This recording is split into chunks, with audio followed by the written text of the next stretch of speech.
tous et à toutes. On dit souvent que pour traiter de sujets importants, il faut se lever tôt. Donc je remercie toutes celles et ceux qui sont présents avec nous quasiment aux aurores pour cette conférence débat portant sur le sujet du pluralisme dans l'enseignement en économie. Un mot qu'on entend de plus en plus et qui renvoie à l'idée que la discipline économie devrait aller au-delà des approches les plus communes et multiplier points de vue, méthodes, d'aucuns diraient paradigme. À l'heure où la crise actuelle questionne notre compréhension de l'inflation et où la crise écologique pousse les économistes dans leur retranchement, cette discussion me semble arriver à point nommé. Avec moi, 4 intervenants de choix pour traiter cette question. Monsieur Nicolas Hébert, qui va d'abord traiter des effets de l'enseignement en économie sur les élèves eux-mêmes. À sa gauche, monsieur Julien Alac, qui interroge le pluralisme à l'aune de la crise écologique. Ensuite, Madame Florence Gianni-Catrice, suivie de Monsieur Arthur Jattot, qui vont tous deux nous offrir un panorama de l'état du pluralisme dans l'enseignement de l'économie à l'université en France.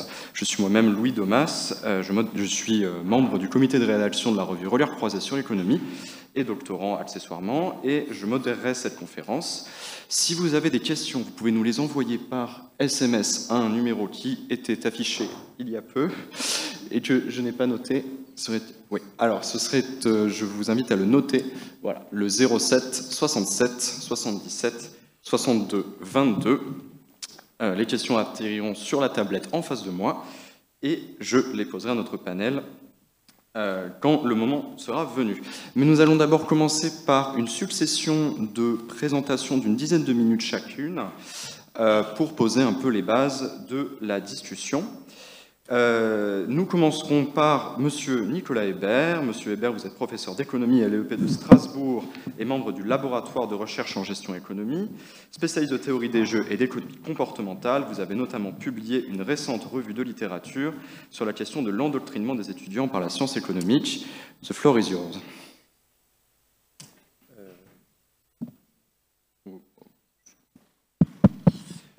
Merci beaucoup Louis, merci à tous et à toutes d'être là ce matin. Merci pour l'invitation à ces journées de l'économie. Et donc c'est moi qui ai la lourde tâche de démarrer sur cette table ronde consacrée au pluralisme dans l'enseignement de l'économie. Alors je dois dire que je suis très heureux d'être là et puis en même temps très impatient parce que j'ai, pour tout vous dire, pas les idées très claires sur la question qui est, de mon point de vue, extrêmement complexe. Et donc j'attends de nos échanges d'avoir au final des idées plus au clair sur cette question-là.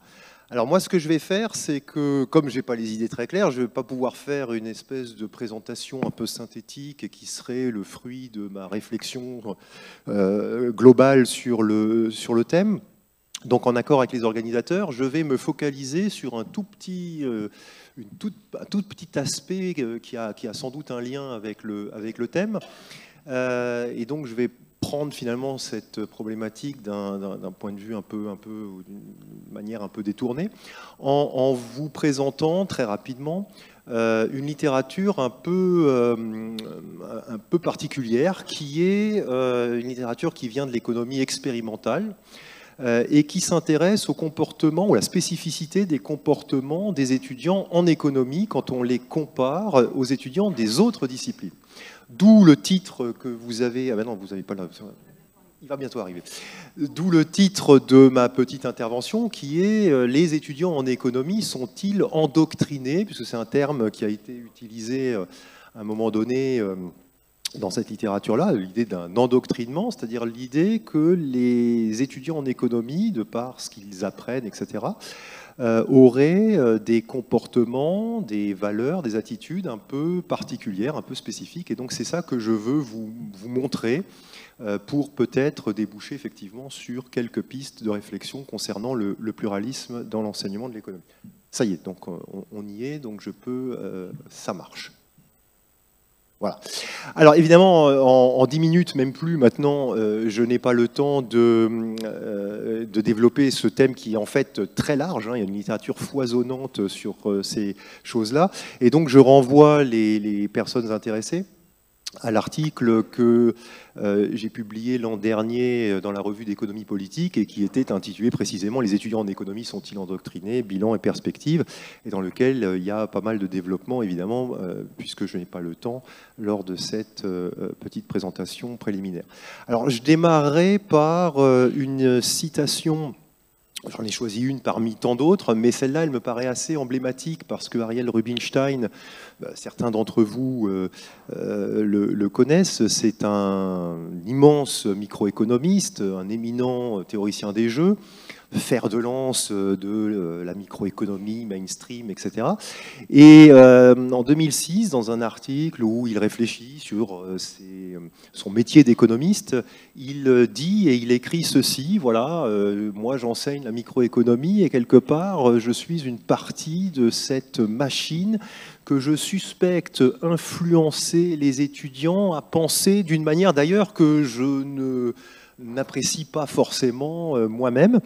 Et donc l'idée, si vous voulez, c'est de s'interroger globalement sur cette affaire-là, c'est-à-dire quel est l'impact véritable de l'enseignement de l'économie, en tout cas tel qu'il est pratiqué aujourd'hui, notamment dans les cursus universitaires, sur les comportements, mais aussi plus globalement sur les valeurs, sur les attitudes, sur les croyances, c'est-à-dire quelque part sur la vision du monde que peuvent avoir nos étudiants, enfin les étudiants en économie.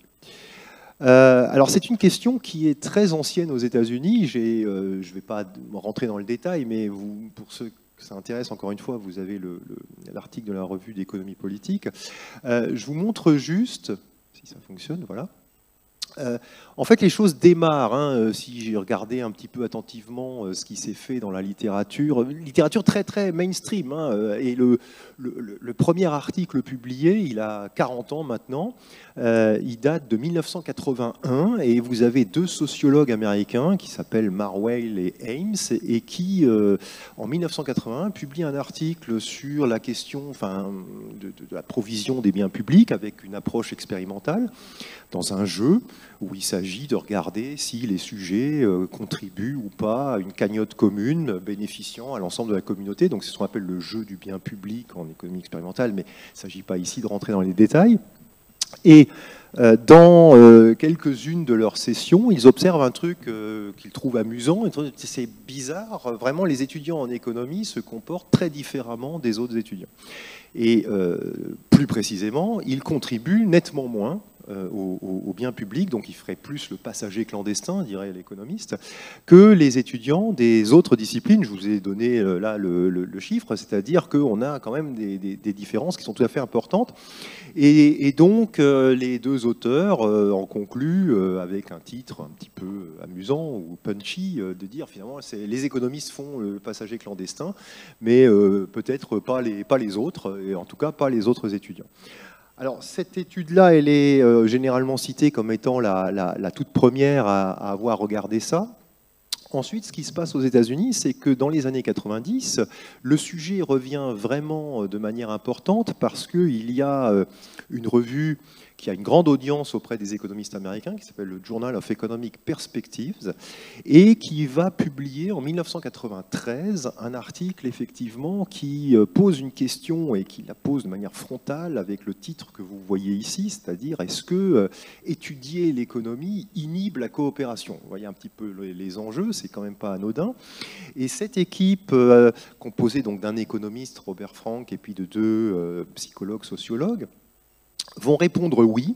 Alors sur la base de plusieurs méthodes, c'est-à-dire qu'ils vont regarder par exemple sur des données de sondage la contribution des enseignants en économie dans les autres matières auprès des œuvres caritatives, mais aussi un sondage sur l'honnêteté et aussi de l'expérimentation avec un dilemme du prisonnier, enfin bref, et dans toutes ces configurations-là, il semble bien que les économistes aient un comportement spécifique, plus égoïste, et donc ils répondent oui à cette question-là. Alors derrière, il y a un échange. 3 ans après, il y a une réponse dans la même revue où une équipe d'économistes américains disent « mais non, mais en fait… » il ne faut pas regarder exactement comment ils jouent des petits jeux abstraits de laboratoire ou ce qu'ils disent dans des sondages. Il faut regarder ce qu'ils font, et quand on regarde ce qu'ils font, c'est pas si clair que ça qu'il y a des différences. Je ne rentre évidemment pas dans les détails. Réplique de Frank Gilovich et Reagan, ils en démordent pas. Si, étudier l'économie, ça rend mauvais. Donc ça fabrique des mauvais citoyens, et donc vous voyez évidemment l'enjeu qui apparaît. Donc si je résume, effectivement on a quand même derrière alors des montagnes de recherche à la fois expérimentales sur données de sondage, etc., qui montrent que les étudiants en économie auraient des comportements plus égoïstes, moins généreux, et affichent des valeurs plus individualistes, plus matérialistes, etc. Enfin, on va dans ce sens-là. Alors évidemment, il y a deux effets possibles. Le premier effet, c'est ce qu'on a appelé l'effet d'endoctrinement, qui est finalement un effet d'apprentissage. Autrement dit, les étudiants en économie, compte tenu de ce qu'ils apprennent, et notamment de l'exposition à ce fameux modèle de rationalité égoïste incarné par l'homo economicus, apprennent à se comporter comme ça, ou deviennent comme ça. Et donc, je résume peut-être les choses en disant que, effectivement, l'économie rend méchant, ou étudier l'économie modifie en quelque sorte les comportements dans ce sens-là. Et donc on a l'idée que l'exposition au modèle de l'homo economicus influence les étudiants dans ce sens-là. L'autre possibilité, c'est un effet de sélection, c'est de dire c'est parce que finalement j'ai cette vision du monde que j'ai choisi l'économie, et donc c'est ce qu'on appellerait le biais de sélection. Alors les résultats, il y en a toute une panoplie dans la littérature. Certains vont plutôt en faveur de l'effet d'endoctrinement, d'autres vont en faveur de la combinaison des deux effets. Je ne développe pas ici. Alors quelles sont les implications, et c'est mon dernier slide parce que je vois que je suis déjà pris par le temps, en matière d'enseignement. D'abord, dans la littérature, il y a quelques résultats assez spectaculaires qui montrent qu'on peut rectifier le tir, si je puis dire. Je vais vite et je caricature un petit peu. Par exemple, on a des collègues qui ont regardé dans des cursus un peu standards d'économie ou d'école ou de business school américaine, qu'est-ce qui se passe quand on rajoute des modules un peu spécifiques, par exemple des modules d'éthique des affaires, d'éthique du business, etc.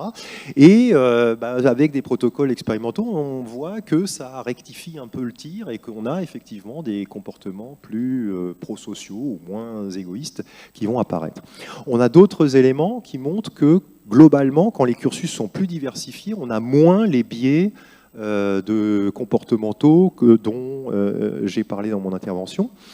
Et enfin, par rapport à notre problématique et au contenu des programmes, etc., moi, dans l'article, alors là, je suis vraiment, c'est minimaliste ce que je propose, et je reste, j'allais dire, dans ma zone de confort, qui est l'économie comportementale, expérimentale, etc. Je dirais qu'à minima, on peut systématiquement montrer et mettre en exergue les aspects empiriques par rapport aux constructions théoriques. Et donc pour ça, par exemple, par l'économie comportementale, avec des thèmes comme la rationalité limitée, le rôle des motivations sociales, etc., des choses qui viennent de fait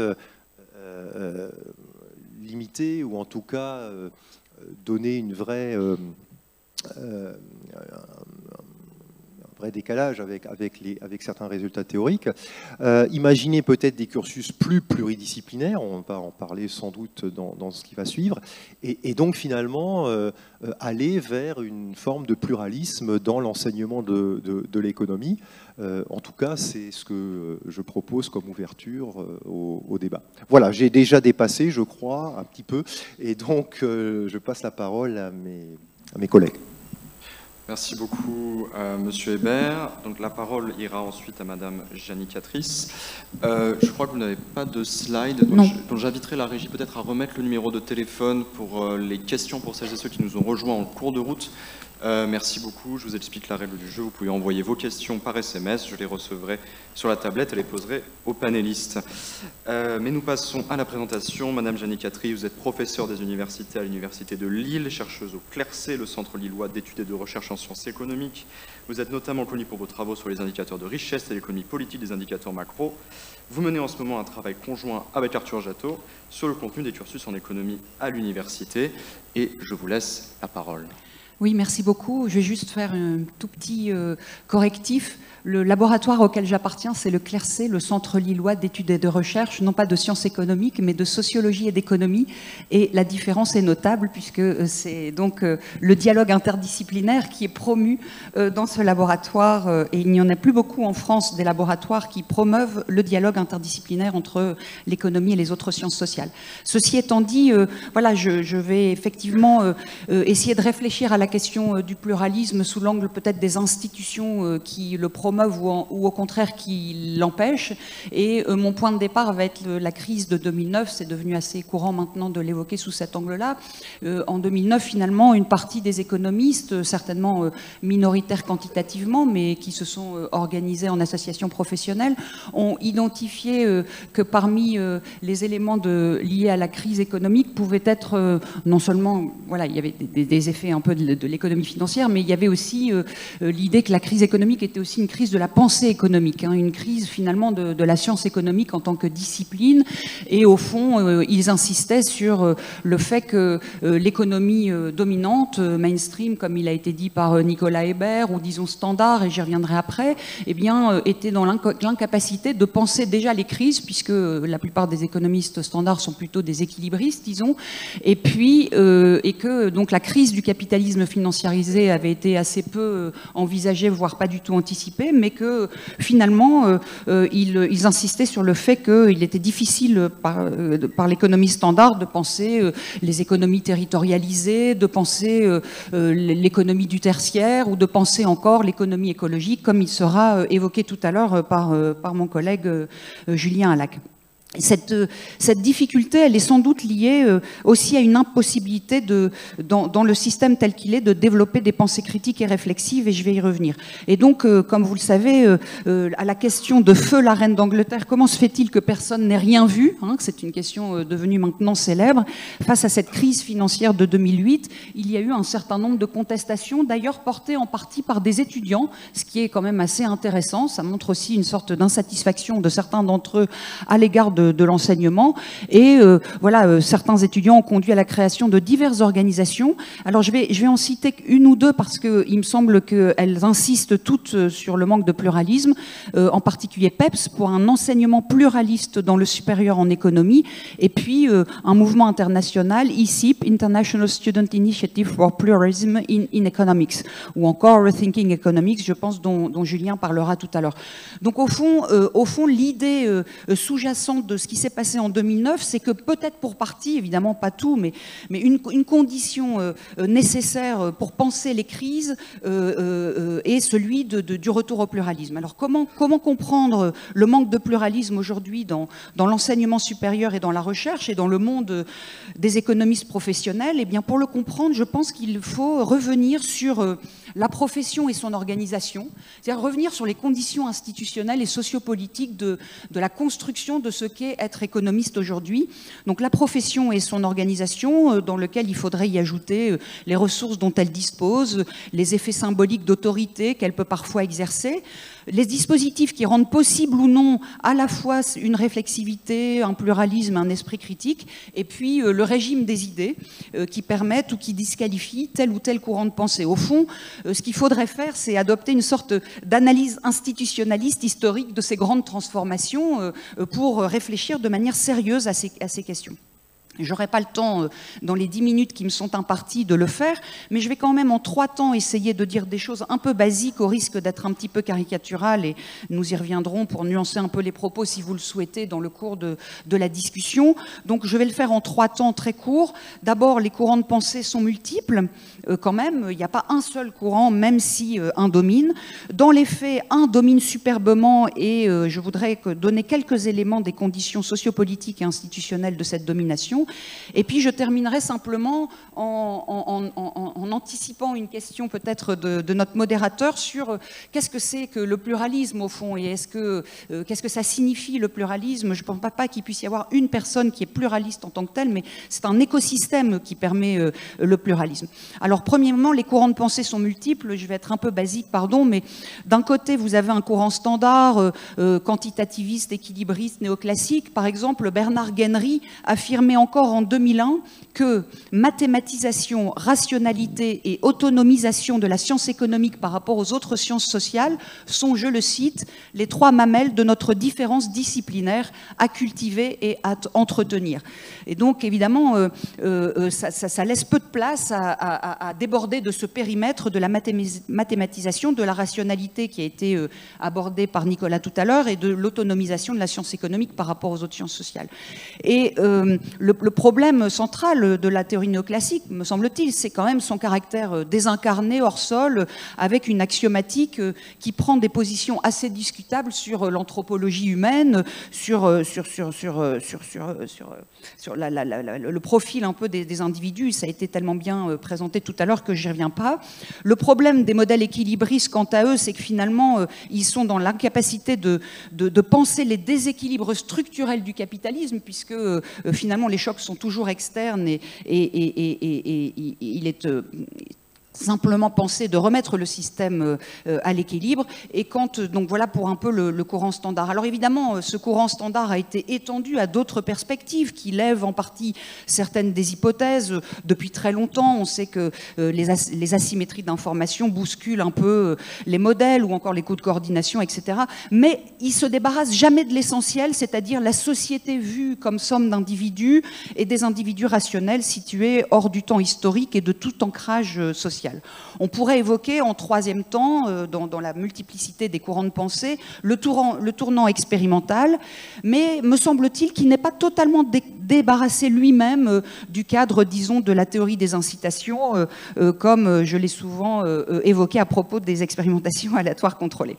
Et puis, il y a un dernier courant, qui est peut-être moins visible, en tout cas qui est moins connu, en tout cas des étudiants, et qui est ce qu'on pourrait appeler le courant de l'économie politique institutionnaliste, qui combine à la fois, enfin qui regroupe à la fois l'économie politique des classiques, mais qui va aussi jusqu'à Marx, au post-keynésien, à la théorie de la régulation, à l'économie des conventions ou à ce mouvement un peu éclectique des socio-économistes. Et au fond, les économistes politiques institutionnalistes, ils cherchent d'abord à comprendre, et donc c'est une économie compréhensive, c'est une science compréhensive d'abord, à comprendre les processus de production et de répartition des ressources. C'est une approche qui s'inscrit explicitement dans les sciences sociales et qui prétend pas du tout à une explication systématique ou qui prétend pas du tout à avoir des vérités universelles qui s'imposeraient à toutes les sociétés et à toute l'histoire. Et le dernier point et la caractéristique de l'économie politique institutionnaliste, c'est que pour les économistes de ce courant-là, eh bien, l'économie est toujours et d'abord politique, et donc elle prend au sérieux le fait que l'espace politique du débat demeure essentiel, loin de la possibilité donc d'une autonomisation de la science économique. Donc plusieurs courants, et j'en viens à mon deuxième point, donc, mais dans les faits, un seul qui domine assez superbement. Je vais donner quelques chiffres que nous avons collectés récemment. Le recrutement des professeurs d'économie, qui ne se situe pas dans le champ standard, n'a jamais été aussi faible. Nous avons estimé qu'il représentait 4%, je dis bien 4%, de l'ensemble des recrutements des professeurs depuis 2017-2018. Et disons que sur la période 2005-2018, c'était environ 12 à 13%. Donc c'était 3 fois plus, même si c'était évidemment déjà très faible. Et 4%, ça signifie évidemment une part totalement marginale et à terme l'extinction, le terme n'est pas, je pense, excessif, de la pluralité dans la recherche et dans l'enseignement en économie. Et il me semble que c'est une question d'intérêt général aussi qui dépasse amplement le corporatisme, qui engage la démocratie, de savoir si dans nos sociétés et dans l'académisme, on accepte ou pas la confrontation entre différentes écoles de pensée avec des positions sur l'anthropologie humaine, sur le rapport aux politiques, qui sont évidemment, et sur le rapport aux autres sciences sociales, qui sont évidemment très très différentes. Alors pourquoi aussi peu de profs recrutés? Pourquoi? C'est quoi les conditions institutionnelles? Eh bien, nous avons depuis déjà une une quinzaine d'années, identifié un certain nombre de verrous. Certains ont été partiellement levés. Je pense par exemple à l'agrégation du supérieur ou bien même au fonctionnement du Conseil national des universités, le CNU. Puis l'agrégation du supérieur, je passe, j'y reviendrai si vous le souhaitez dans la discussion, est suspendue. Et donc, il n'y a plus la possibilité finalement d'avoir un rapport de domination immense par cooptation du recrutement des enseignants du supérieur, en tout cas professeurs. Et quant au CNU, il y a un processus de qualification pour devenir maître de conférence ou pour devenir professeur, et qui, jusqu'ici, donnait largement la priorité aux économistes standards, même si la qualification pour devenir professeur aujourd'hui a été levée comme l'agrégation du supérieur. Il y a quand même toujours un verrou énorme qui perdure, c'est le verrou des revues. C'est-à-dire que pour être un candidat très sérieux au poste de professeur ou même de maître de conférence d'ailleurs, il faut avoir publié dans ce que l'on appelle des bonnes revues. Et les bonnes revues sont des revues classées et qui sont évidemment toutes fermées à toute pensée qui n'est pas standard, qu'elle soit standard ou standard élargi. Et évidemment, je ne vais pas faire un long compte, mais il y a là une lutte de classement absolument superbe entre les différentes possibilités et légitimités de pouvoir publier dans des revues ou de faire admettre un certain nombre de revues que nous considérons hétérodoxes ou institutionnalistes comme des bonnes revues dans le champ des revues haut placées. Alors ce manque de pluralisme des paradigmes est particulièrement ennuyeux parce que pour qu'il y ait des économistes institutionnalistes, il faut aussi des formations offertes qui le permettent. Et donc j'en viens à mon dernier point. Plaider pour le pluralisme, qu'est-ce que ça signifie ? Eh bien, le pluralisme, ce n'est pas une personne qui peut l'incarner, ce n'est pas un intellectuel qui peut l'incarner seul. Je pense que le pluralisme, c'est un écosystème, comme je le disais tout à l'heure, qui permet en particulier des conditions de possibilité de recrutement d'une grande variété d'enseignants-chercheurs. Et on peut considérer qu'il y a pluralisme si 5 conditions sont réunies. Je terminerai par ça. Première de ces conditions, c'est la possibilité de cohabitation équilibrée de plusieurs courants de pensée. Pluralisme des paradigmes, pluralisme des courants théoriques, la possibilité qu'il puisse y avoir de la théorie standard étendue, de l'économie expérimentale, comportementale et de l'économie institutionnaliste. Deuxième condition, s'il y a possibilité d'avoir une pluralité des thématiques, qu'il y ait légitimité de travailler sur de la socio-économie du développement durable, travailler sur les questions de justice sociale, sur les questions d'économie solidaire, sur les questions de la territorialité ou encore la légitimité de l'objet revenu universel. Je pourrais vous donner des anecdotes au CNU sur la disqualification des travaux qui portaient sur le revenu universel, par exemple.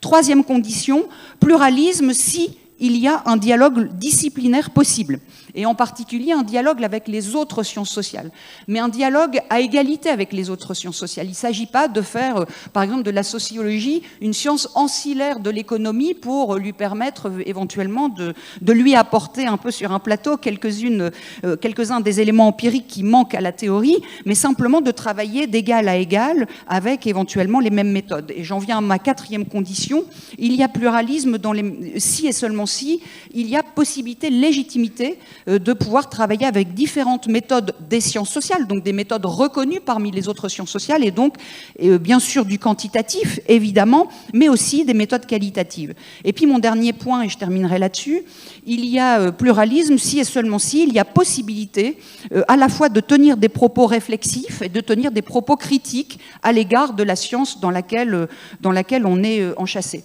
Et je vais terminer sur une citation moi aussi. Il s'avère qu'il y a un auteur qui s'appelle Robert Salé qui vient de publier, enfin plutôt un livre a été publié en son honneur, il vient de paraître aux éditions du Septentrion. Et dans la postface de l'ouvrage en son honneur, il explique, son ouvrage porte sur l'économie et la réflexivité, il explique qu'une économie réflexive serait une économie qui regarderait d'abord derrière soi, qui enquêterait sur les dégâts qu'elle inflige au monde. Ainsi informée, elle se projetterait ensuite vers l'avenir et poursuivrait son développement de manière à réduire son empreinte écologique et humaine passée. Elle mettrait en son centre la délibération démocratique entre les acteurs sur l'évaluation de cette empreinte et sur les solutions à engager. évidemment, vu de l'intérieur, on est encore loin de cette manière de pratiquer la réflexivité dans la discipline de l'économie. Voilà, merci. Merci beaucoup, Madame Génicatrice. Nous enchaînons avec Monsieur Jattot. Monsieur Jattot, vous êtes également au Clercé, je ne m'aventurerai plus à essayer de dire l'appellation, à l'Université de Lille en tant que maître de conférence, et vous avez notamment publié sur la critique des expériences randomisées, qui a été l'objet, je crois, de votre thèse. Vous vous intéressez maintenant au contenu des cursus en économie, et vous êtes également membre du collectif des économistes atterrés. Je vous laisse la parole. Je vous remercie. Est-ce que c'est possible de mettre le diapo ? La régie. Super, merci beaucoup. Alors moi, je vais vous présenter une cartographie des licences d'économie-gestion dans les universités françaises. C'est moi qui vais la présenter, mais je ne suis pas seul à avoir fait ce travail. C'est pour ça que je nomme tous les collègues, dont Florence Génicatrice à ma droite, qui ont participé à cette aventure. Donc l'idée est de cartographier l'espace des licences d'économie-gestion dans les universités publiques. Il faudrait le préciser, c'est l'immense majorité des universités, mais donc de cartographier les licences d'économie-gestion dans les universités publiques françaises. C'est un travail collectif, quantitatif. On a construit une base de données à partir de tous les cours des licences d'économie-gestion données en France. Je vais donner des chiffres dans un instant en partant de l'année universitaire 2020-2021. Donc on est vraiment sur quelque chose d'extrêmement actuel. Alors l'idée, elle est double. Déjà, c'est d'objectiver la nature de l'enseignement de l'économie à l'université. On a tous des impressions en fonction des études qu'on fait, des cours qu'on donne, etc. Mais là, l'idée est d'essayer d'avoir quelque chose d'un peu objectivé, à défaut d'être pleinement objectif, et de s'interroger sur le pluralisme dans les licences d'économie-gestion. Alors, la méthodologie, elle est simple. On a recensé tous les intitulés de cours des licences d'économie-gestion, en allant voir sur tous les sites web, en récupérant toutes les maquettes, et on a pris en compte ce qu'on appelle les ECTS, c'est des crédits, des équivalents de coefficients attribués à chaque cours, étant entendu que chaque ECTS est une approximation du poids, de l'importance qu'on accorde à chaque matière. On a aussi pris en compte les cours optionnels, les parcours, on a mis des coefficients pour tout ça, de manière à avoir quelque chose qui soit le plus juste possible. Et on est arrivé donc à environ 6500 intitulés de cours issus des 53 licences d'économie-gestion, c'est-à-dire la quasi-totalité des licences d'économie-gestion dans les universités publiques. On a exclu les parcours qui étaient exclusivement gestion, puisque nous, ce qui nous intéressait, c'était essentiellement l'enseignement de l'économie, donc dans les licences d'éco-gestion. Et quand il y avait des parcours, à partir notamment de la 2e et la 3e année, qui étaient exclusivement gestion, on les a mis de côté. Alors on a évidemment catégorisé ça, 6500 intitulés de cours, il faut bien en faire des catégories, donc on a fait un jeu à plusieurs niveaux, dont je vais détailler maintenant les résultats. Alors les résultats les plus généraux sont ceux-là, donc on voit qu'il y a en gros 5 blocs un peu inégaux. Le bloc le plus important qui compte pour un quart, vous avez sur l'axe des ordonnées le poids en pourcentage des crédits, c'est l'analyse économique, tout ce qui est microéconomie, macroéconomie. Ensuite, le deuxième grand bloc, c'est les cours quantitatifs, maths, stats, etc. Je détaillerai ensuite chacun des résultats. Viennent ensuite tout ce qui est outils, type langue, méthode universitaire. Puis en jaune, vous avez la gestion, qui a un poids important et croissant, d'après les données qu'on a sur les dernières années. Et puis ensuite, vous avez des regroupements de cours qui sont moins importants, comme l'économie thématique, tout ce qui est éco du travail, éco international, éco de l'environnement, etc. C'est une partie de l'économie qui porte sur un objet particulier. Les cours d'ouverture, qui pèsent pour environ 5% des crédits dans les licences d'économie-gestion en France, les cours d'ouverture aux autres sciences humaines et sociales, et ensuite les cours qu'on appelle les cours réflexifs, c'est-à-dire qui permettent d'avoir un regard sur sa discipline, comme l'histoire de la pensée économique, l'épistémologie, ce genre de choses.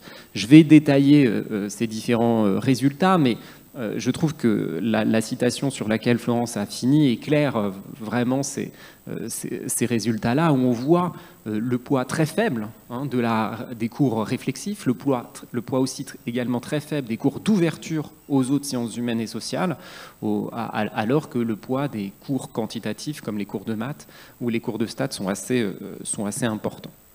Alors, j'avais prévu de préciser un peu les choses, de vous montrer un peu des évolutions par semestre, mais c'est plus pour vous montrer la richesse et la précision des résultats que l'on a, puisqu'on est sur une base de données qui est exhaustive, hein, c'est-à-dire qu'on a pris tous les cours des licences d'éco-gestion dans les universités publiques, mais je vais en venir là aux résultats plus détaillés. Alors, pour commencer par l'analyse économique elle-même, la macroéconomie, c'est environ 1 cours sur 10, et la microéconomie, c'est à peu près un tout petit peu moins du même point, ce qui donne une place tout à fait prépondérante à une vision particulière de l'économie au sens de la science économique, mais aussi de l'activité économique, étant entendu que la microéconomie, c'est une forme d'application d'une certaine vision théorique de l'économie qu'on pourrait appeler théorie néoclassique, là où tout ce qui est comptabilité nationale, macroéconomie keynésienne ou post-keynésienne, c'est environ 20 fois moins, c'est 0,6% de tous les ECTS. Alors, si on regarde les cours proprement réflexifs, il compte pour environ 4% des crédits dans les licences d'économie-gestion, pour un maximum de 12%. Il y en a surtout en première année, puis après ça décline, ce qui est assez étonnant, parce qu'on pourrait penser qu'à mesure qu'on avance dans sa formation à l'économie, avoir un certain recul vis-à-vis de cette économie serait bénéfique. L'épistémologie n'est quasiment pas enseignée dans les licences d'économie-gestion en France, hein, c'est 0,04% des ECTS. La socio-économie de la quantification, qui permet d'avoir un certain recul sur l'utilisation, la production de chiffres, est quasiment absente également des cursus d'économie. Alors, un mot sur les méthodes. Alors déjà, les méthodes de manière générale. Hein. Les méthodes qualitatives sont absentes quasi totalement des licences d'économie-gestion, comme si les seules méthodes des économistes étaient des méthodes quantitatives. Je rappelle qu'on peut utiliser l'observation, on peut utiliser l'entretien en économie, on peut aussi utiliser les archives. Hein. Thomas Piketty l'a fait dès ses premiers travaux, par exemple.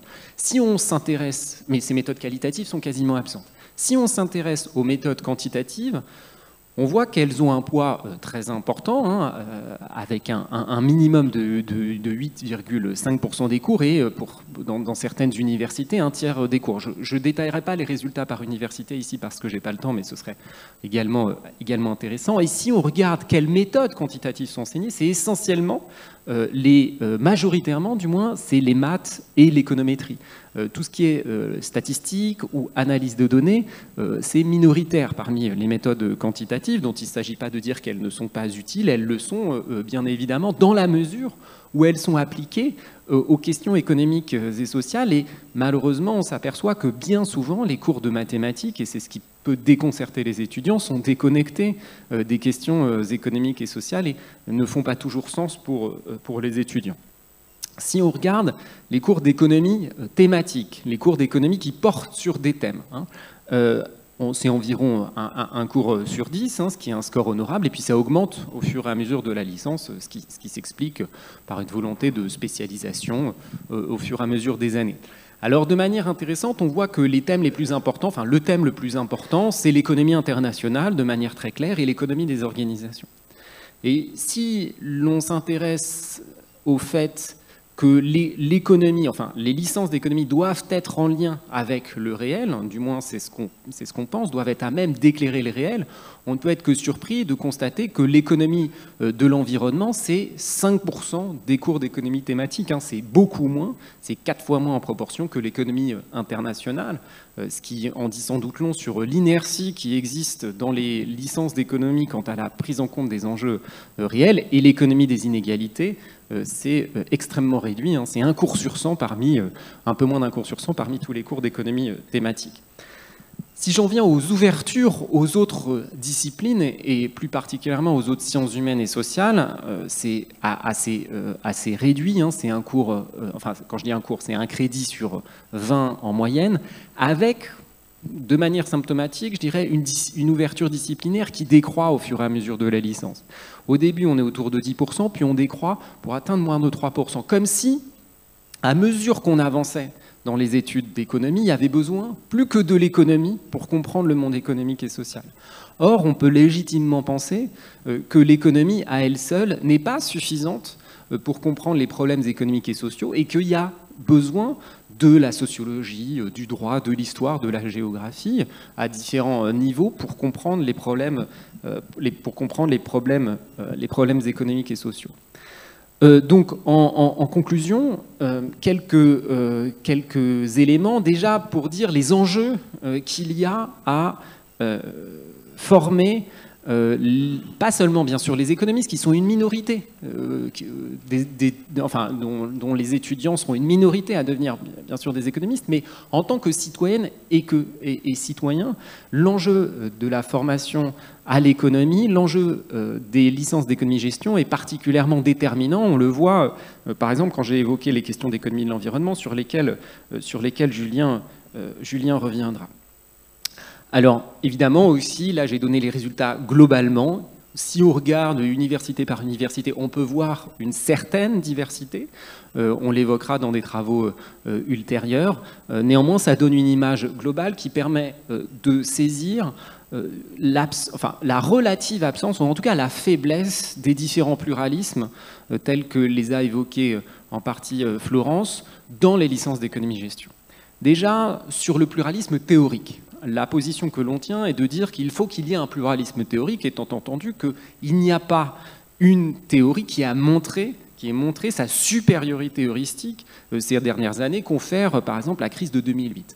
Or, on s'aperçoit en regardant les cours dans les licences d'économie qu'il y a une surreprésentation de la théorie néoclassique ou la théorie standard, peu importe comment on l'appelle finalement, notamment à travers le poids des cours de microéconomie.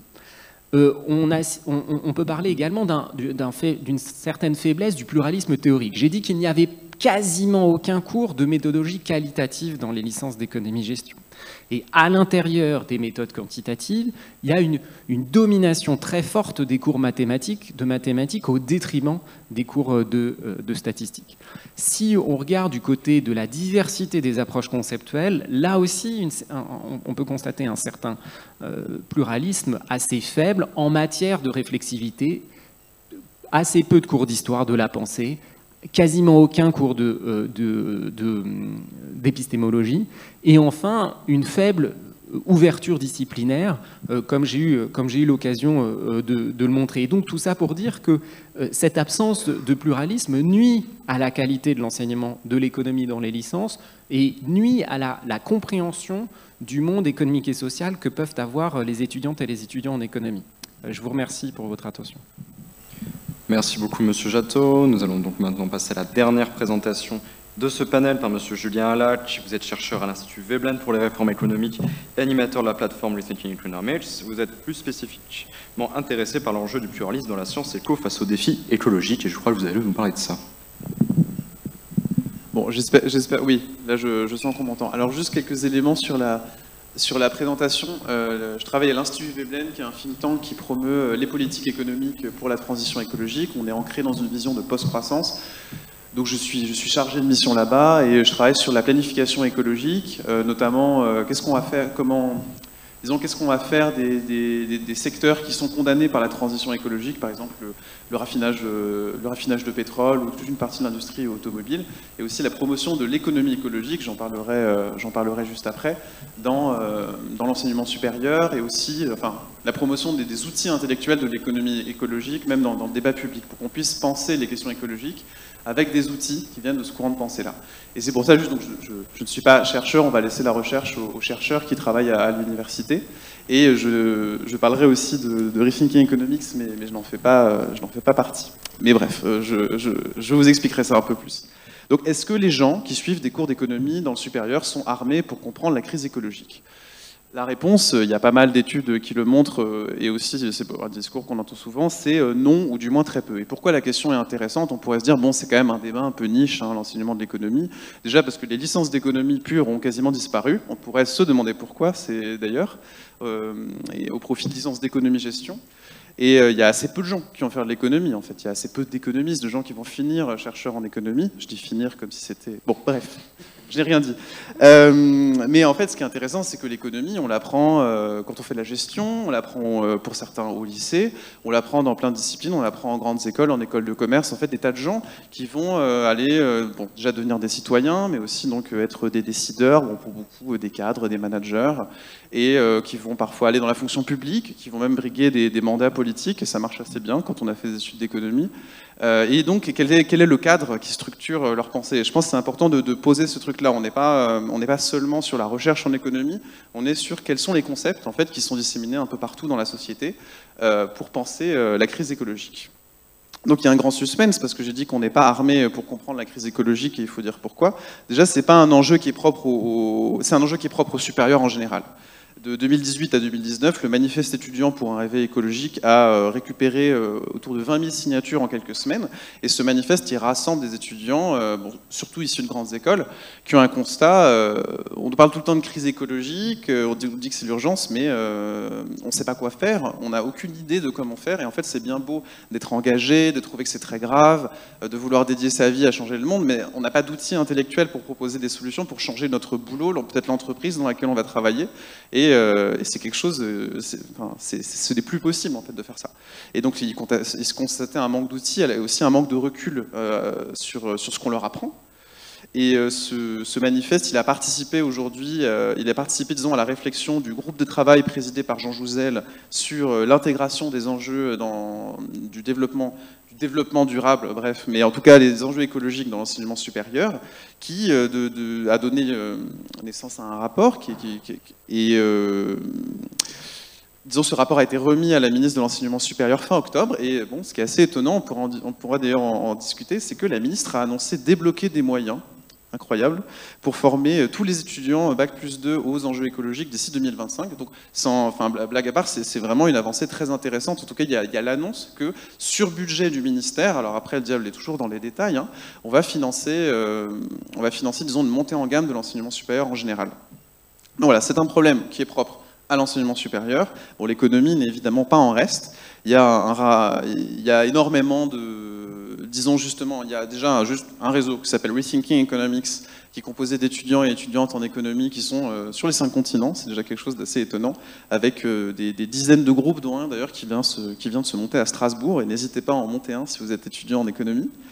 C'est une aventure super chouette et c'est un réseau international qui peut soutenir justement la mise en place d'un groupe où en général ça consiste déjà à se retrouver, à parler d'économie, peut-être à organiser des groupes de lecture, des ateliers pour découvrir d'autres écoles de pensée.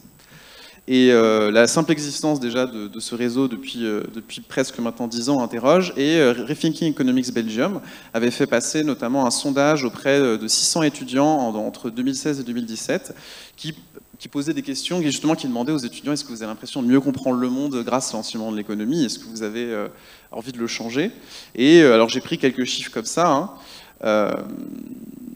Il y a 57% des répondants qui pensent que les cours devraient être plus critiques, 66% qui voudraient une plus grande ouverture aux sciences sociales, 80% qui pensent que ça ne répond pas aux enjeux environnementaux, et 70%, parce qu'il y a la question, là justement c'est intéressant par rapport à la présentation de Nicolas Hébert, il y a la question aussi des valeurs qui sont transmises par l'enseignement de l'économie, 70% qui disent qu'il y a un biais en faveur d'une vision du monde où le marché est l'instrument le plus efficace pour allouer les ressources. Et il y a une différence entre étudier comment le marché alloue les ressources et d'intérioriser le fait que c'est le meilleur mécanisme d'allocation des ressources.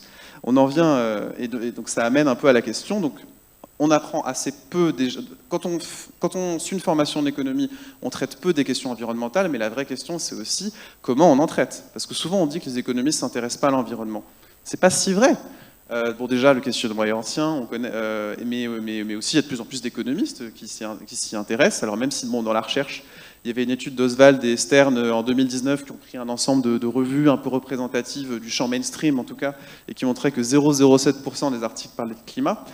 Mais disons, on pourrait dire en tout cas que c'est un enjeu qui devient de plus en plus important dans les formations. Mais comment on l'aborde? Souvent, l'économie, c'est un prétexte pour appliquer les outils de la théorie néoclassique. C'est un outil pour appliquer des modèles, souvent en microéconomie, en fait, et des modèles qui peuvent autant parler d'économie que de rien du tout, ou de toute autre chose. Et en fait, on a l'impression de faire de l'économie, mais de traiter des enjeux environnementaux, mais finalement, ce qu'on va faire, c'est appliquer des modèles qu'on apprenait déjà en microéconomie, macroéconomie il y a 10 ans sans parler d'environnement et juste appeler, disons, mettre des variables qui ont trait à l'environnement, mais on en apprend plus sur les modèles en eux-mêmes que sur l'environnement, ce qui est très bien, ça tombe bien, on est en économie, mais donc on sait maîtriser ces modèles-là, mais le problème c'est que on les apprend pour eux-mêmes, et puis on nous promet ensuite qu'éventuellement, si on fait un doctorat, on pourra s'en servir pour réfléchir un peu à des vraies problématiques concrètes. Et le problème, c'est que finalement, la plupart des gens ne suivent pas du tout cette voie-là, et restent en fait avec des modèles très simplistes qu'ils ont fait tourner en 1 an, 2 ans de micro, qui vont ensuite intérioriser, et ça va être ensuite des modes de réflexion qui vont appliquer en travaillant, en réfléchissant, s'intéressant à la politique, sans recul, sans aucun recul critique. Et ce que ça fait intérioriser notamment, c'est l'idée que déjà l'environnement est périphérique dans le champ économique en tant que sujet de recherche, mais aussi l'environnement est littéralement dans la pensée économique un monde à part. C'est-à-dire qu'il y a l'économie et il y a ensuite les limites physiques de la planète, et l'économie elle est pensée hors des limites physiques de la planète, hors des questions biophysiques, de la limitation des ressources, de la limitation d'énergie. C'est ce qui explique que des économistes comme Nordhaus, qui a eu le prix de la Banque de Suède en économie, dit Nobel en 2018, quand il fait un modèle de macroéconomie du climat, déjà la question qui se pose, c'est quel est le réchauffement climatique optimal, donc c'est-à-dire il fait une balance entre les coûts à lutter contre le réchauffement climatique, les coûts économiques, et les bénéfices à lutter contre le réchauffement climatique, et il obtient 3,5 degrés. Et en fait, est-ce que Nordhaus en fait, souvent on peut s'en moquer, on peut trouver ça un peu ridicule ou étonnant, mais ce que ça traduit vraiment, c'est juste que c'est pas tant que les économistes pensent qu'il faut vraiment réchauffer la planète à 4 degrés, c'est plus que l'application stricte des outils de l'économiste, sans parler à des biophysiciens, sans parler aux sciences naturelles et sans s'intéresser aussi aux sciences sociales, ça mène à ça en fait. Qu'on soit de bonne volonté ou non, qu'on soit engagé ou non, apprendre l'économie sans outils intellectuels pour s'ouvrir aux autres disciplines, pour savoir ce qu'on apprend, savoir que c'est une école de pensée qui vient pas de nulle part, qui est structurée par certains principes, ça mène à ce genre de travaux. Et même si des gens comme Nordhaus savent bien au fond que les résultats de son modèle ne sont pas réalistes, il dit oui, mais en tout cas, c'est ce que le modèle dit. Après, c'est une base de discussion, et on peut trouver que c'est pas utile, mais c'est ce que le modèle dit. Et c'est cette espèce de schizophrénie dans laquelle vous êtes plongé quand vous êtes économiste, que vous avez une formation mainstream et que vous vous intéressez à l'environnement. Vous savez, vous lisez les publications critiques, vous savez qu'il y a des limites aux outils que vous apprenez. Alors à chaque fois, vous faites des petits disclaimers, vous faites des petites lettres, vous faites des ouvertures, mais en fait, finalement, le cadre théorique que vous mobilisez, c'est quelque chose qui est quand même en contradiction avec la plupart des discours, notamment tenus par le GIEC ou des gens qui s'intéressent aux questions environnementales. Et donc les étudiants sont plongés un peu dans cette contradiction-là. Pourtant, il y a des solutions, il y a donc le pluralisme, une ouverture notamment disciplinaire, apprendre de l'histoire de la pensée économique, de l'histoire des faits, mais aussi il y a d'autres courants de pensée. D'ailleurs, la deuxième schizophrénie dans laquelle doivent être plongés beaucoup d'étudiants, c'est qu'ils ont des cours d'économie, mais en même temps, ils voient des économistes très charismatiques comme Kate Raworth en Angleterre ou Timothée Paré qui vont leur parler de décroissance et qui vont sortir des livres qui se vendent bien en librairie et qui vont complètement à l'encontre de tout ce qu'ils apprennent. Et donc ça doit être aussi une deuxième schizophrénie. Parce que ces courants-là de pensée qu'on peut rattacher à l'économie écologique ne sont pas du tout représentés dans le champ universitaire, mais font leur petite percée justement dans le débat médiatique. Et donc pour caractériser un peu ce qu'est l'économie écologique, je vous invite à découvrir ça sur le site Exploring Economics, qui est géré par Rethinking Economics. C'est un courant de pensée avec une des figures de proue, pour figure de proue, Herman Daly, qui nous a quittés il y a peu, qui se pose qui à la base est économiste justement, et qui pense que pour traiter les questions environnementales, il faut refonder l'économie et partir d'une toute autre perspective. Par exemple, la question de base qui se pose, c'est pas quelle est l'allocation la plus efficace des ressources, c'est quelle est la taille optimale de l'économie. Est-ce que vous pensez vraiment qu'un jour, comment avec une formation d'économiste mainstream, on peut se poser ce genre de questions? Comment on peut vraiment partir des limites planétaires, de savoir qu'il y a une capacité de charge, et ensuite, compte tenu de cette capacité de charge, on va essayer de réfléchir comment justement on peut maximiser le bien-être. C'est quelque chose qui va complètement à l'encontre de tout ce qu'on apprend en général. Et donc Herman Daly a publié par exemple un gros bouquin, mais qui se lit très bien, qui s'appelle Économie stationnaire, qui a été traduit par l'Institut Veblen. Et beaucoup de contenus sur l'économie écologique sont disponibles sur Exploring Economics. Et voilà, je vous invite à consulter ces auteurs qui sont particulièrement intéressants. Et nous, à Veblen, on est aussi engagés à soutenir les étudiants, les chercheurs et les organisations, parce que les ONG sont très intéressées aussi par ces débats-là, pour promouvoir justement le pluralisme. On fait un prix des mémoires et on travaille beaucoup avec Rethinking Economics. Voilà, merci beaucoup. Merci beaucoup, Monsieur Alac. Merci à nos 4 panélistes pour ces très riches interventions. Nous allons maintenant passer à un petit moment d'échange au sein du panel dans lequel j'insérerai des questions du public. Merci à celles et ceux qui ont envoyé leurs questions. Je débuterai par une question qui est peut-être très dure, à laquelle il est très dur de répondre en peu de temps, mais c'est ce à quoi je vais vous inviter.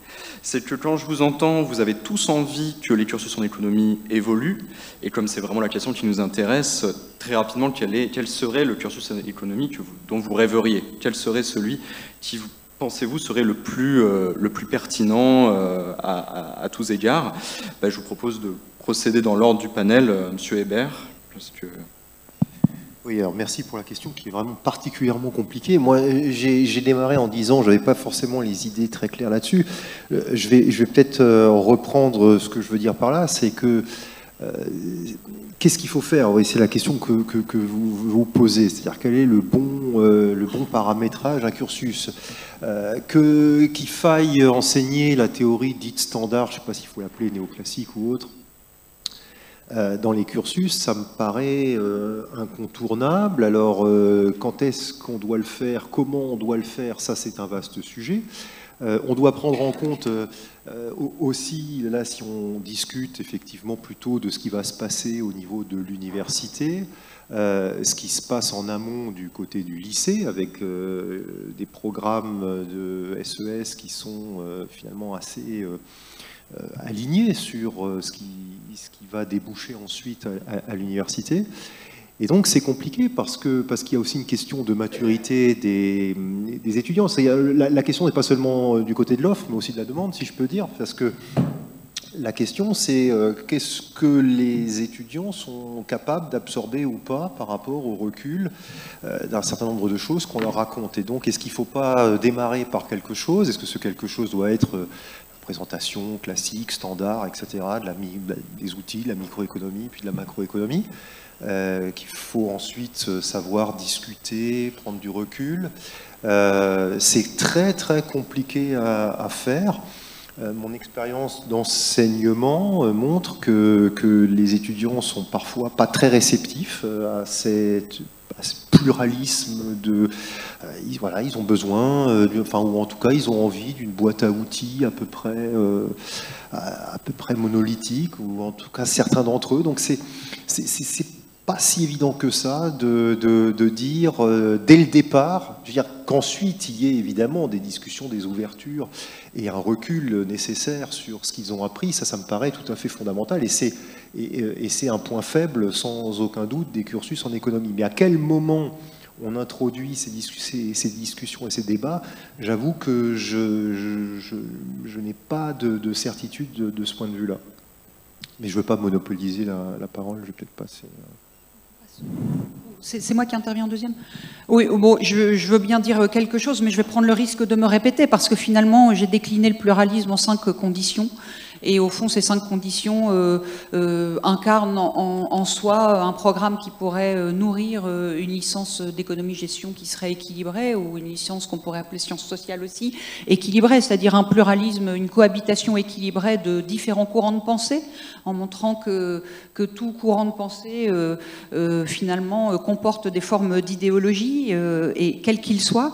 Et donc, admettre un pluralisme dans les paradigmes, admettre aussi une entrée par les thématiques, c'est-à-dire que ça se fait dans certaines universités. Vous prenez un objet et puis vous le faites traverser par différents paradigmes, voire par différentes sciences sociales. Le développement vu par l'anthropologie, le développement vu par la socio-économie ou par l'économie politique institutionnaliste, ou le développement vu par l'économie mainstream. Voilà, ça permet aussi de déguiser un petit peu le regard des étudiants à partir d'un objet particulier, d'une pluralité d'objets, et puis montrer aussi qu'un dialogue pluridisciplinaire est possible. Au fond, moi, le cursus idéal, je le vois bien dans ce qui était feu le cursus des SES au lycée avant les grandes réformes de ces 10 dernières années. Voilà ce qui serait très très heuristique pour permettre aux étudiants à la fois d'être très bien formés en tant que futurs économistes peut-être,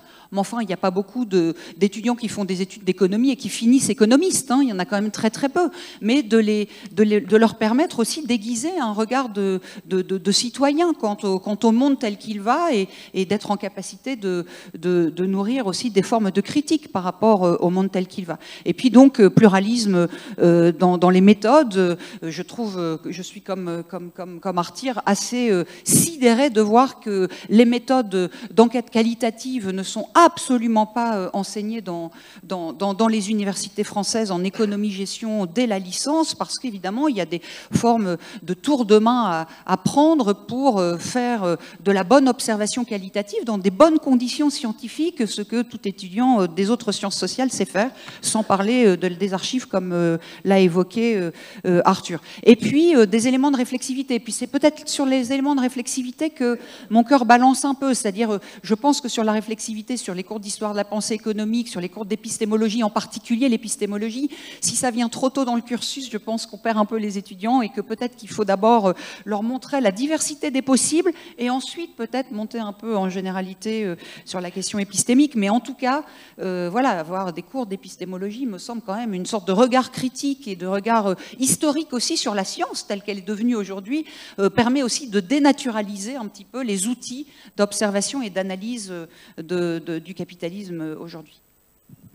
Je vais compléter ce qu'a dit Florence, ce sur quoi je suis d'accord en tout point, donc je ne serai pas très long. Pour moi, une bonne formation en économie, en particulier en licence, c'est une formation qui permet de comprendre le monde économique et social, les problèmes économiques et sociaux. Et j'ai envie de dire, pour le dire simplement, pour comprendre l'économie, bien souvent, il vaut mieux lire Alternatives économiques que faire une licence d'économie. Personnellement, je le regrette, et c'est pour ça que je pense qu'on doit enseigner l'économie autrement. Et pour ça, Florence l'a rappelé, on a la chance d'avoir un modèle qui est les sciences économiques et sociales, j'allais dire à l'ancienne, pas tant telles qu'elles sont enseignées aujourd'hui, puisqu'elles visent à s'inspirer de ce qui est fait majoritairement dans le supérieur, notamment les approches microéconomiques.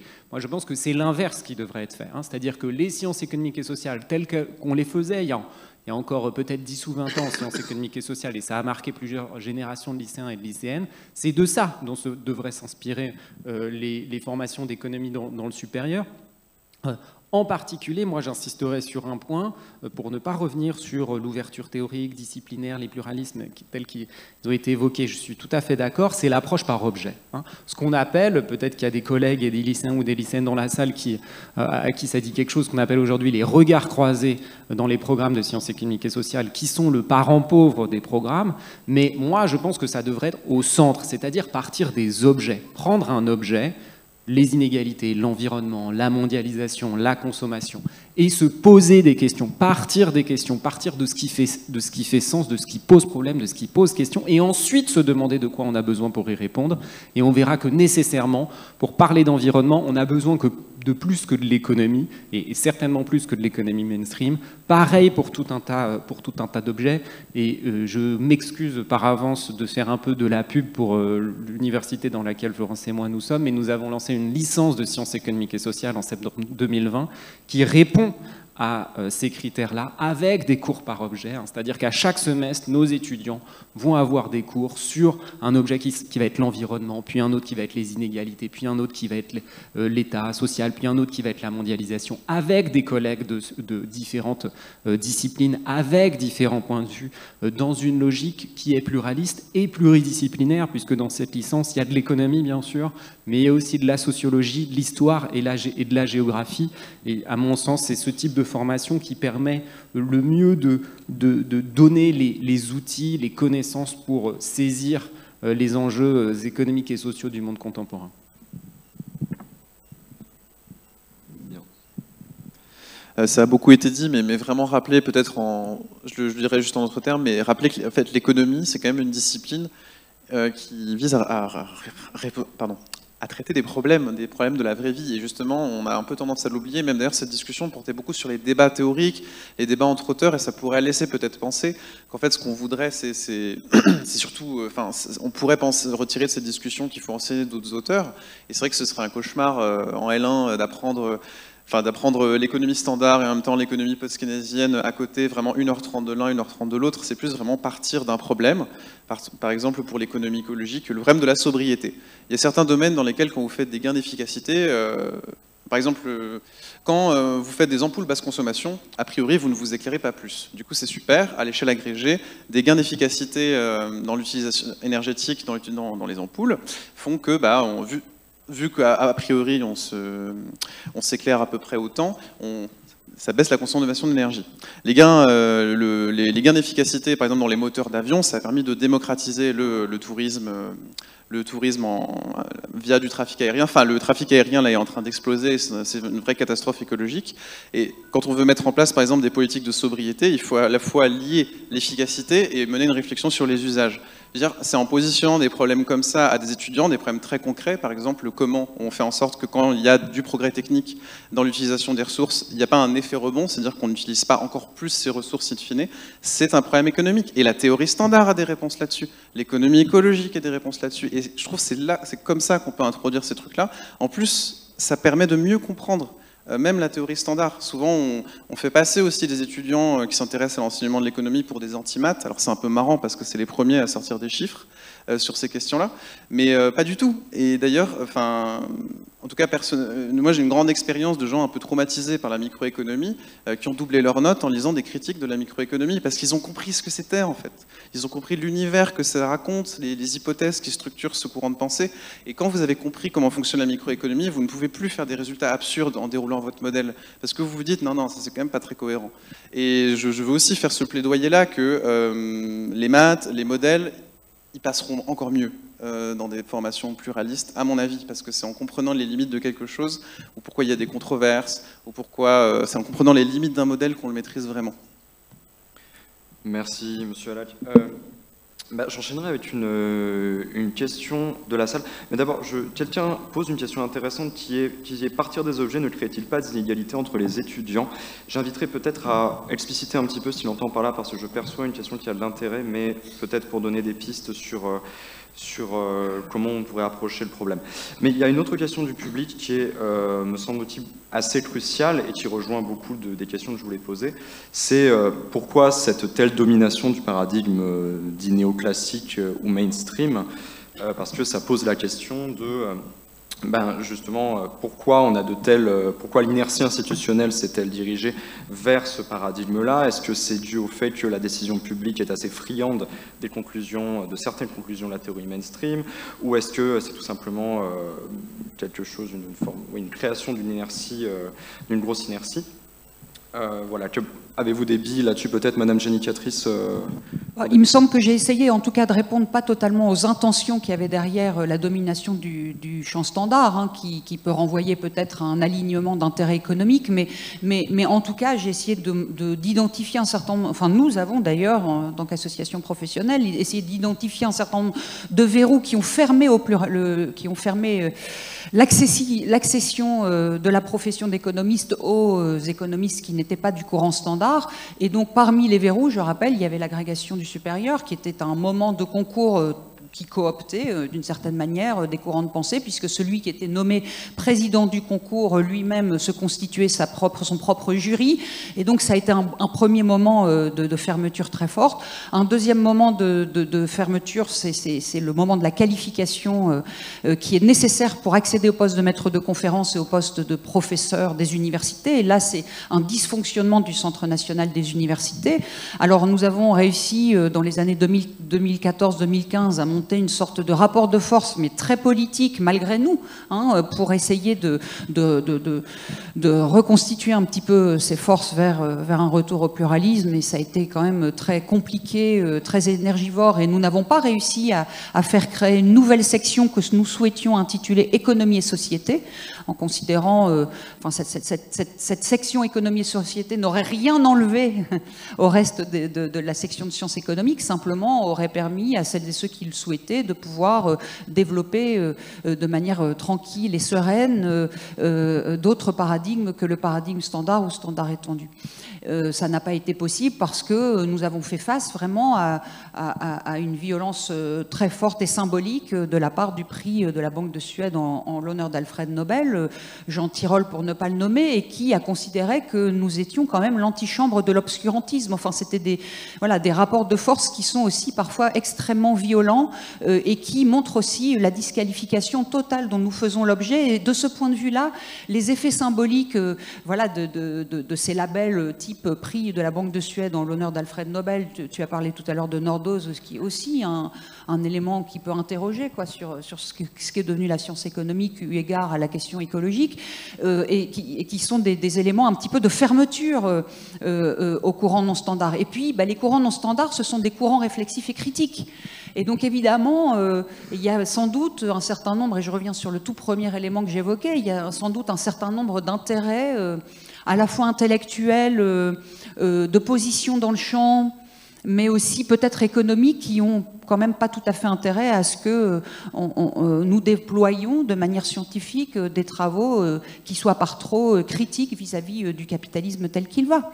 Donc je pense que c'est l'ensemble de ces explications qu'on peut mettre en avant pour éclairer la situation du champ, pour parler un peu comme les sociologues, du champ tel qu'il est aujourd'hui. S'il n'y a pas d'autres billes, peut-être, Monsieur Hébert, si vous avez... Non, mais je veux pas... je partage en partie, je comprends en partie l'intervention de Florence. Après, je prendrai quand même un peu de recul là-dessus et je ne sais pas jusqu'où on peut aller. C'est-à-dire, pour moi, l'économie mainstream, d'abord, je ne sais pas exactement où elle s'arrête, où démarre véritablement l'hétérodoxie, si on veut l'appeler comme ça. Effectivement, là, vous avez fait référence successivement à Nordhaus ou à d'autres prix de la Banque de Suède. On pourrait aussi parler d'Elinor Ostrom. Est-ce que l'approche d'Ostrom, c'est du mainstream, c'est pas du mainstream? Moi, je sais pas trop. Or, c'est quelque chose qui est aujourd'hui utilisé dans les cursus tout à fait standard et mainstream. Moi, c'est dans mon cours d'introduction à la microéconomie en première année. Alors après, mon questionnement, c'est plutôt, est-ce qu'il n'y a pas, mais c'est vraiment une interrogation, une question d'ordre méthodologique au départ et de boîte à outils. Et donc, on sait très bien que c'est compliqué pour les étudiants de rentrer dans une discipline, d'en apprendre le jargon, la boîte à outils, etc. Et donc, faire quelque chose de réellement pluridisciplinaire est extrêmement ambitieux, en tout cas dès le démarrage, et voilà. Et donc j'ai pas forcément d'idée très arrêtée là-dessus. Mais concernant le pluralisme, oui, moi j'ai l'impression qu'il y a quand même dans le courant dit mainstream aujourd'hui des choses très diversifiées qui se produisent, y compris dans certaines revues telles que le Journal of Economic Behavior and Organization, qui publie des choses vraiment de nature très diversifiée, y compris d'ailleurs dans la démarche méthodologique. Voilà, mais je ne veux pas du tout accaparer. Merci beaucoup. Julien. Et très rapidement, ce qui est intéressant aussi, c'est de voir, là on parle beaucoup de la recherche et le champ dominant, travaillant beaucoup avec la société civile dans le cadre de mon travail à Veblen ou avec des pouvoirs publics. En fait, les économistes mainstream sont très peu présents. Parce qu'ils n'ont pas souvent ils n'ont pas grand chose à dire, quoi. Il y a eu par exemple dans le cadre, oui c'est le CETA, dans le cadre de l'accord de commerce entre l'Union européenne et le Canada, donc le CETA qui a été très critiqué. On avait missionné justement des économistes pour travailler sur les impacts en termes d'emploi ou les impacts en termes les impacts aussi notamment sur l'agriculture ou les impacts écologiques de cet accord de commerce. Et par exemple, c'est quand même pas évident de demander à des économistes standards de statuer sur l'effet d'un accord de commerce en termes d'emploi quand justement vous avez un modèle d'équilibre général où le marché du travail est en concurrence pure et parfaite. Et ce qui est intéressant intéressant, c'est de voir la suprématie de l'économie standard dans le champ de la recherche, et que, en fait, quand vous essayez de travailler sur des lois, de réfléchir avec des députés, de réfléchir avec des gens dans des ministères, de réfléchir avec des ONG, les travaux des économistes standards, bon, ils sont un peu en toile de fond, mais ils sont assez peu présents, même en termes d'économie de l'environnement. Une fois qu'on a dépassé, bon, le plaidoyer pour la taxe carbone, certes, mais on n'arrive pas à la mettre en place, donc bon, et bon, en fait, on va piocher ailleurs, quoi. Et d'ailleurs, Elinor Ostrom, elle est politiste, justement. En fait, on se nourrit, c'est bizarre, mais on se nourrit de travaux de toutes les autres disciplines, sauf des économistes. Quand on travaille, justement, dans le plaidoyer qu'on ferait enfin, je veux dire, pas dans la vraie vie parce que c'est péjoratif, mais c'est étonnant en tout cas de regarder cette différence qu'il y a une suprématie dans la recherche, mais dans le monde de l'action politique, moins qu'on le pense, justement. Oui, même si ça fait un peu mal. Je peux rajouter quelque chose pour dialoguer, rester en dialogue avec Nicolas. Bon, la première chose que je veux dire, c'est que souvent ce sont les économistes standards qui nous opposent l'idée qu'on ne sait pas ce que c'est que l'hétérodoxie. Mais je peux vous assurer que quand on siège au Centre national des universités pour savoir si on va être qualifié ou pas, pour ne pas donner une qualification, ils savent très très bien qui n'est pas de leur champ. Hein. Et donc eux, ils identifient très bien l'hétérodoxie, même si ils considèrent qu'il n'y a pas d'hétérodoxie. C'est le premier point. Le deuxième point, c'est que au fond, pour être plus positif et plus constructif, quand même, les questions se posent, par exemple, de savoir jusqu'où on peut aller dans un retour réflexif aux institutions premières qui guident le capitalisme. C'est-à-dire, par exemple, est-ce qu'il y a une légitimité à réfléchir à la question de la propriété privée, à réfléchir à la question de la gestion des communs? Alors, c'est Ostrom qui me faisait penser à ça, évidemment. Est-ce qu'il y a une légitimité à penser l'entreprise autrement que comme un point, à penser l'entreprise comme une institution, comme un espace juridique, social et politique? Est-ce qu'il y a une possibilité de penser la monnaie pas simplement comme une marchandise comme les autres, et donc comme un espace lui aussi politique? Voilà, ce sont des questions finalement qui sont aussi des questions absolument théoriques et puis et vastes, hein, et qui nécessitent sans doute, je suis d'accord, une très très grande épaisseur dans le rapport aux autres sciences sociales, sociologie, sciences politiques et économie, évidemment, dans sa pluralité. Hein. Moi, je suis ravie qu'il y ait de l'économie mainstream. Hein. Ça me permet aussi de pouvoir faire de l'économie critique vis-à-vis de l'économie mainstream. Donc, non, mais de nourrir de la réflexivité par rapport aux pratiques, par exemple, vis-à-vis des outils quantitatifs de la comptabilité nationale tels qu'ils sont utilisés. Donc, je pense qu'il y a de la place pour tout le monde, mais que faire simplement de l'économie une boîte à outils me semble vraiment extrêmement réducteur par rapport à une pratique de l'économie qui essaye d'analyser le monde contemporain tel qu'il est et de le comprendre avant de vouloir agir sur lui, de le comprendre. Et c'est peut-être ça qui distingue aussi une forme de science économique comme une science de l'ingénieur ou une science du plombier comme le dit Esther Duflo, ou une science de la compréhension. Essayer déjà de comprendre ce qui nous arrive, c'est déjà, à mon avis, une carrière en soi.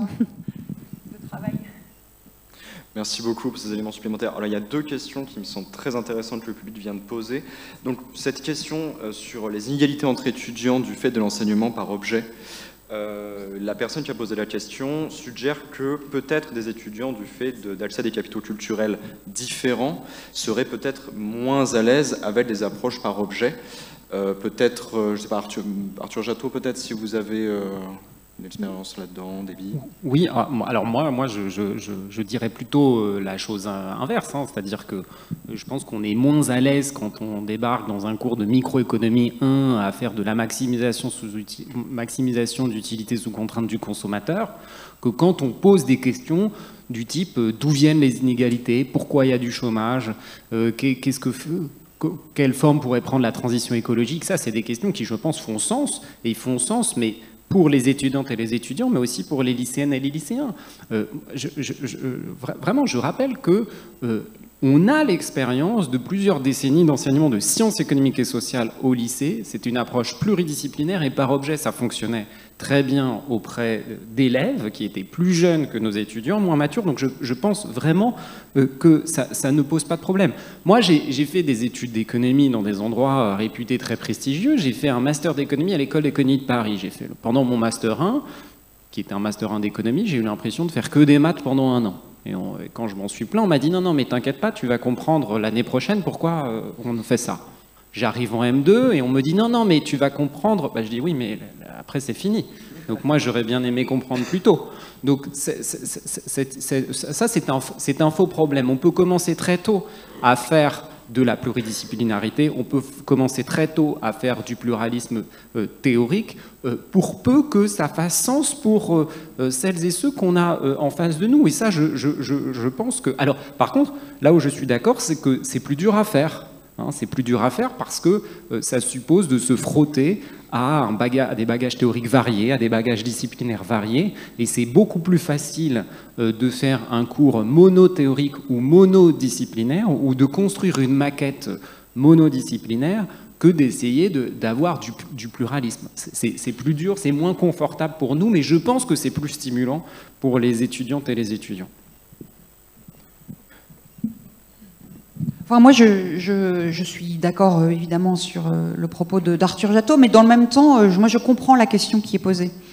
J'ai quand même ce sentiment qu'effectivement, il y a quand même des capitaux sociaux différents et qu'il y a des formes de culture générale qui sont précisément peut-être moins acquises aujourd'hui au lycée du fait de la transformation de l'offre de formation au lycée, et qui fait qu'on peut identifier, enfin moi je le vois dans les cours de licence dans lesquels j'enseigne, des écarts, des inégalités peut-être d'accès, parce qu'il n'y a pas toujours un minimum de culture générale, même si on essaye de partir d'objets, parce que tout ne peut pas partir de la pratique en tant que citoyen. Il y a l'objet de l'entreprise, la question de la marchandise, la question de la monnaie, enfin toutes ces questions-là nécessitent quand même aussi des montées un peu en généralité et qui sont parfois plus faciles d'accès pour certains que pour d'autres. Mais je voudrais insister sur... Donc j'ai pas totalement la réponse à cela, si ce n'est que si le lycée était une belle propédeutique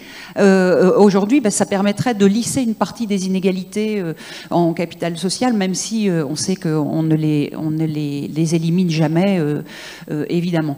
Et puis, mais j'insiste sur un point, c'est-à-dire qu'on peut avoir une belle rhétorique commune autour de quelle serait une très bonne licence d'économie-gestion avec voilà, pluraliste, etc. Si on n'a pas les ressources humaines et les ressources en enseignants-chercheurs qui sont capables d'enseigner cela, ça ne sert plus à rien de réfléchir. Enfin, on est sur une utopie qui ne peut plus se produire, et donc il faut aussi que concomitamment à cette réflexion sur cette offre, on réfléchisse aussi aux ressources en termes de qualification de maître de conférence et de professeur, c'est-à-dire aux conditions qui permettent le recrutement de personnes qui soient en capacité précisément, elles aussi, pas simplement aux étudiants, mais aussi aux enseignants, d'être sur ces postures un peu plurielles. Merci beaucoup. Alors, il y a une question du... Oui, bien sûr, bien sûr. Désolé, très rapidement, je trouvais ça intéressant parce que j'ai déjà rencontré des gens qui ont fait une licence par objet. C'était un cursus entre Paris 7 et Paris 13, et d'ailleurs c'était une double licence. Donc c'est un vrai, en vrai c'est un vrai sujet, et c'est ce que disait Florence.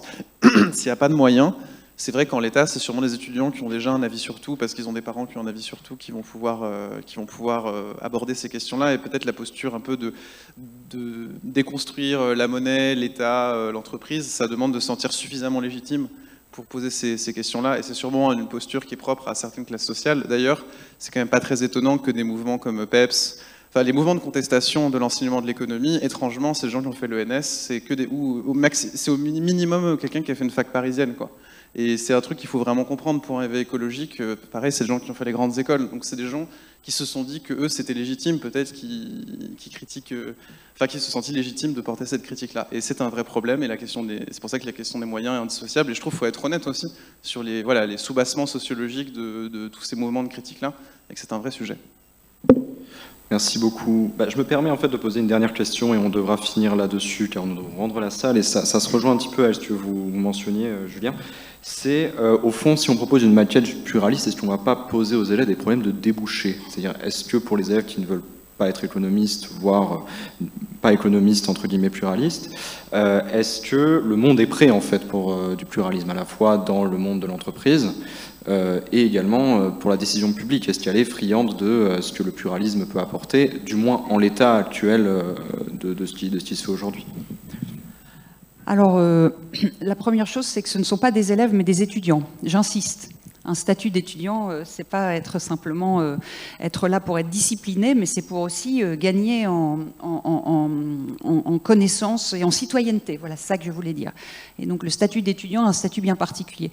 Et la deuxième chose que je voulais dire, et je vais laisser la parole à mes collègues pour ajouter, parmi les faisceaux d'indices, c'est que on a pas mal d'économistes hétérodoxes qui, même dans l'enseignement supérieur, sont accueillis à bras ouverts dans les écoles de commerce, qui ont compris bien avant les autres que si on voulait avoir un propos analytique sur le monde tel qu'il va et non pas tel qu'il devrait être, eh bien recourir à ces formes d'économie un peu institutionnaliste fonctionnait assez bien. Pareil dans les sciences politiques. Pareil, voilà, dans ces cursus un petit peu divers. Voilà, c'était les premiers indices que je voulais évoquer. Je rebondirai là-dessus. Si vous regardez les étudiantes et les étudiants qui sont admises dans les plus grandes écoles de commerce, généralement ce sont des gens qui ont fait des prépas. Et si vous regardez les prépas écoles de commerce, c'est très pluridisciplinaire.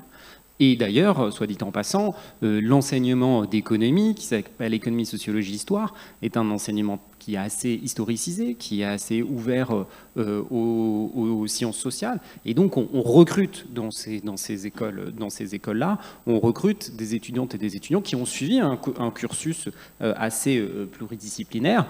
Après, je ne sais pas exactement en termes de cours et de connaissances qu'on transmet dans ces écoles-là. Par contre, je sais que dans les prépas, c'est cette vision-là qui est développée.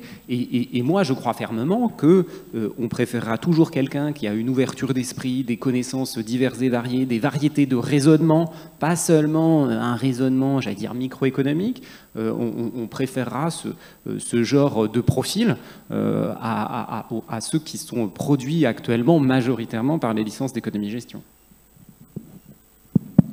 Oui, là je vais être totalement en accord avec ce qui est dit. Et là c'est plutôt le prof d'Institut d'études politiques qui va parler. Où effectivement on a par construction, si je puis dire, un pluralisme dans les approches avec des cours d'histoire, de sciences politiques, de sociologie, de droit et d'économie.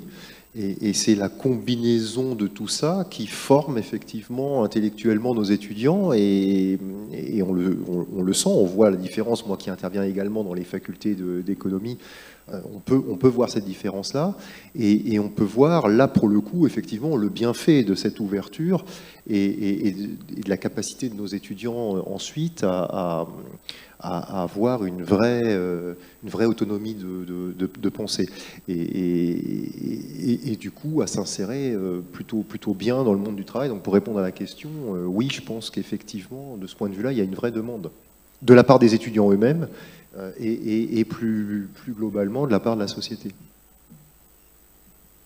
Et si on prend par exemple un peu des disciplines reines en termes d'employabilité, donc toutes les disciplines de la gestion et qui correspondent un peu à ce qu'on apprend en école de commerce, quand vous faites des cours de management, vous passez votre temps à passer d'un modèle à un autre. Je veux dire, les cours de gestion que j'ai eus, on apprend la comptabilité générale française, ensuite anglaise. Quand on a des cours de management, on apprend plein de modèles, de stratégies, et on fait que jongler entre des trucs en fait. Et justement, cette capacité, si on regarde des disciplines professionnalisantes entre guillemets, enfin, si on les compare à l'économie, c'est l'économie qui est une matière un peu bizarre, parce que dans plein d'autres disciplines, alors c'est des modèles peut-être moins complexes, on jongle entre plein de concepts. Et aussi, j'aimerais tout simplement retourner la question, à quoi ça sert d'avoir fait 2 ans de microéconomie? Vraiment, vous faites une licence d'éco-gestion, en L3, vous prendrez un parcours de gestion, parce que ça ne vous intéresse pas l'économie. Ça vous a servi à quoi de faire des courbes qui se croisent? Vraiment, enfin, les limites, si vous allez en master d'économie, ça vous sert. Mais bon, on va être gentil. Mais vraiment, à la limite, la macro, ok. Mais vous voyez, ce truc, c'est du temps perdu, vraiment. Si c'est pas dans le cadre d'un cours par objet où on explique en quoi le modèle offre-demande résout des problèmes, c'est vraiment du temps perdu. Et moi, j'ai perdu beaucoup de temps de ma vie à faire des exercices de microéconomie. Donc voilà, c'est aussi, on peut retourner la question aux économistes. Il nous reste 2 minutes pour une question bonus qui a été posée en début de séance et à laquelle je trouvais qu'il était dommage de ne pas répondre. Peut-être plus directement Arthur Jatouet et Florence Indicatrice. Avez-vous des données sur les cursus en économie en dehors de France? C'est-à-dire que la personne posait, est-ce qu'en Angleterre, en Allemagne, dans d'autres pays, est-ce qu'on est plus pluraliste? Alors, il se trouve que j'ai... C'est pas Florence Indicatrice, Oui, pardon. Ça, on nous confond parfois. J'ai fait partie d'un collectif étudiant PEPS économique que Florence a évoqué, et on a créé avec d'autres collectifs étudiants il y a plusieurs années maintenant un collectif international d'étudiants pour changer la façon qu'on a de recevoir les cours d'économie. Et on avait, avec PEPS, fait une première étude il y a une dizaine d'années sur les licences d'économie-gestion qu'on a reproduit et amplifié aujourd'hui. C'est ce que je vous ai présenté tout à l'heure. Et il se trouve que cette cartographie a été répliquée dans 13 autres pays européens et enfin en fait mondiaux, puisqu'il y en a aussi en Amérique du Sud. Et ce qu'on a constaté, c'est qu'il y a des différences, mais le cœur des formations en économie au niveau licence, autour de la microéconomie, macroéconomie et maths, est extrêmement fort. On trouve, il y a des endroits où on fait beaucoup de gestion, d'autres on fait moins de gestion. On fait toujours assez peu de réflexivité, on fait plus ou moins d'ouverture, mais toujours assez peu. Mais le noyau dur, c'est ça, c'est micro, macro, maths, et c'est du coup des cursus en économie qui sont très standardisés au niveau international. Alors c'est 14 pays, il y en a beaucoup plus dans le monde, mais on a plusieurs pays européens, on a plusieurs pays d'Amérique du Sud, donc ça donne une image, et à chaque fois on a recensé tous les cours de toutes les licences d'économie de chaque pays, donc c'est quand même quelque chose d'assez solide qui donne des ordres de grandeur assez stables, et d'ailleurs il y a un article que j'ai coécrit qui va sortir là-dessus avec les résultats dans quelques mois dans l'International Journal of Pluralism in Economics Education. Donc en 2023, on aura les résultats précis, mais dont je vous ai donné les grandes lignes. Bien, merci beaucoup. Nous allons devoir rendre la salle. Merci à nos 4 panélistes. Merci à l'attention du public. Et je terminerai par transmettre les remerciements des profs d'SES dans la salle pour l'hommage que vous leur avez rendu. Voilà. Qui me l'ont transmis par SMS.